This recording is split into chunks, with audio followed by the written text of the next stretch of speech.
Now, the rest of the story. It was back in the spring of '35 that Pop Sherman strode into the old saloon. The barkeep told Pop to name his poison. Pop said he'd come to meet Clary Mulford, otherwise known as the Freiburg Kid. And just as Pop spit the last word, the saloon doors swung wide. In swaggered Mulford, dressed in the darndest get-up you ever laid eyes on. Pop said, pull up a chair. The two men sat down.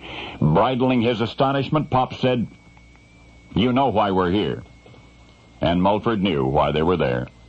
That is the rest of the story. For Harry Sherman, whose friends called him Pop, was no cowboy.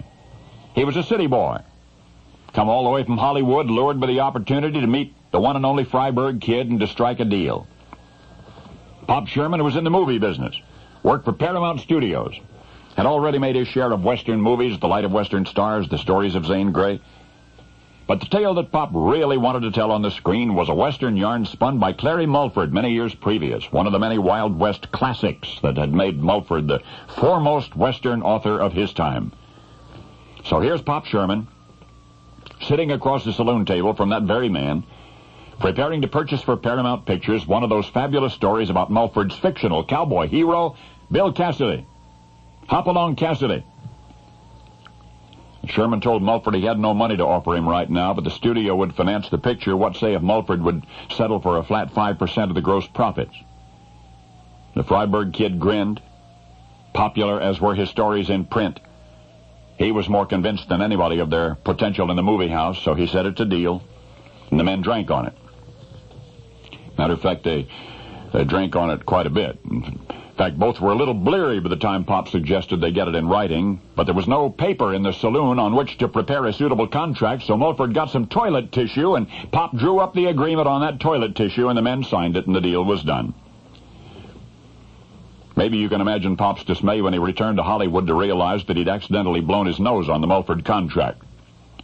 Anyway, the kid's word beat fine print all hollow, and the agreement held up through a pleasant and profitable professional relationship, which produced the cowboy screen hero, Bill Cassidy, whose nickname the world remembers as Hopalong Cassidy.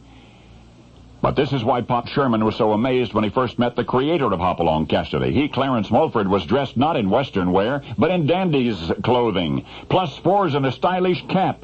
You see, the saloon in which they met was in Brooklyn, New York. Mulford himself, born in Streator, Illinois, made his home in Freiburg, Maine, created the wealth of Western literature for which he was famous from information about the West, which he derived from the public library.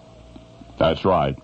Clarence Mulford was a basically lonely man who lived mostly in his mind, a quiet, reclusive fellow who had left a civil service job to write and to create one of the biggest Western heroes of all time, Hopalong Cassidy, even though he, author Clarence Mulford, was a lifelong Easterner.